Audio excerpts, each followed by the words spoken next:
Assalamualaikum warahmatullahi wabarakatuh.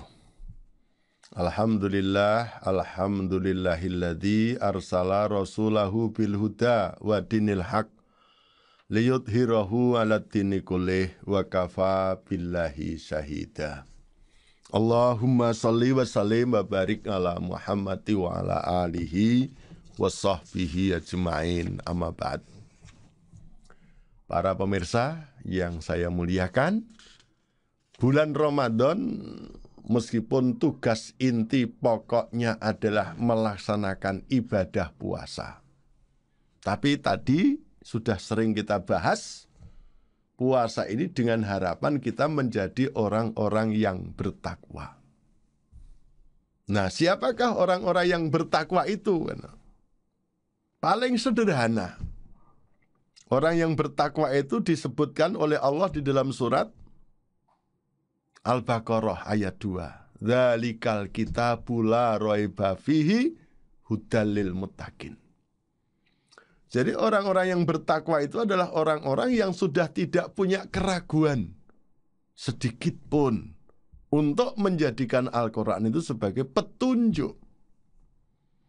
Jadi orang yang bertakwa adalah orang yang sudah menundukkan dirinya untuk siap hidup bersama dengan Al-Quran. Nah, oleh karena itu kenapa puasa ini diwajibkan pada bulan Ramadan, bukan pada bulan-bulan yang lain? Salah satu tujuan pokoknya adalah untuk mengingatkan bahwa Al-Quran itu diturunkan pada bulan Ramadan dengan punya fungsi. Sahru Ramadan alladzi unsila fihil Qur'an hudal linnasi wa bayyinatin minal huda wal furqan. Bulan Ramadan adalah saatnya Al-Quran diturunkan. Setidak-tidaknya ada 3 fungsi utama Al-Quran diturunkan yang sering dilupakan oleh kaum muslimin, oleh mereka-mereka yang meyakini Quran tapi lupa kepada 3 fungsi utama.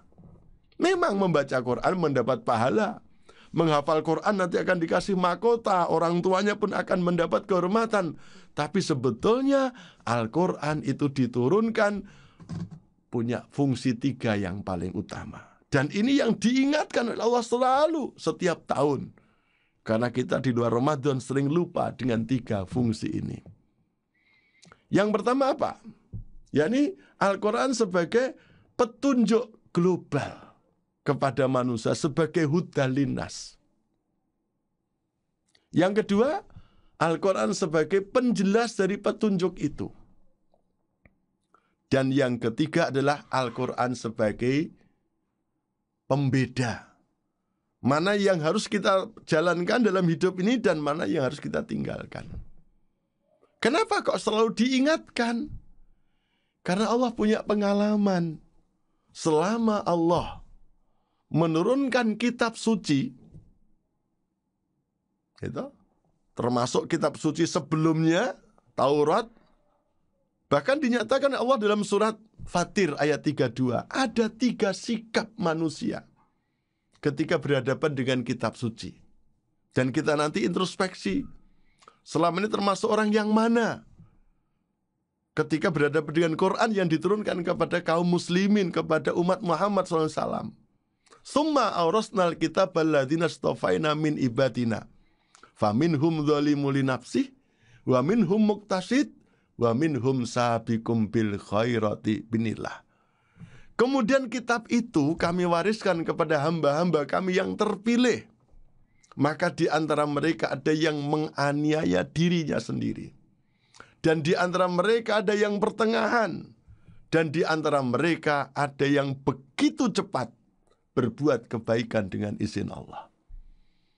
Ada orang yang dzalimun li nafsih, menganiaya diri sendiri. Sebagai manusia, makhluk Allah yang terbaik, termulia, dikasih buku petunjuk operasional, ditolak, dicuekin. Kalau dalam surat Al-Jumu'ah ayat 5, ibaratnya orang yang dzalimun li nafsih itu seperti keledai yang membawa kitab-kitab yang tebal. Yang kedua adalah kelompok yang muktasid, yang pertengahan, yang sedang-sedang saja.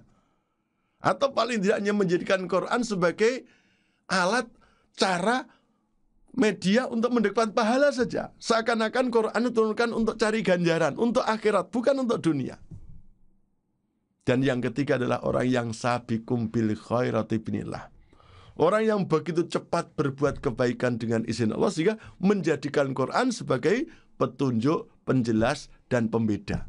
Sehingga ketika berhadapan dengan Quran, dia ingin tahu apa isinya, ingin mengamalkan semampunya, dan ingin hidup sesuai dengan tuntunan Al-Quran, supaya kita tetap lurus berada pada siratal mustaqim. Nah, mudah-mudahan Ramadan ini mengantarkan kita punya kesadaran yang lebih baik, menjadikan Al-Quran bukan sekedar untuk alat ritual, tapi Al-Quran sebagai petunjuk bagi kita yang ingin bertakwa. Demikian, Assalamualaikum warahmatullahi wabarakatuh.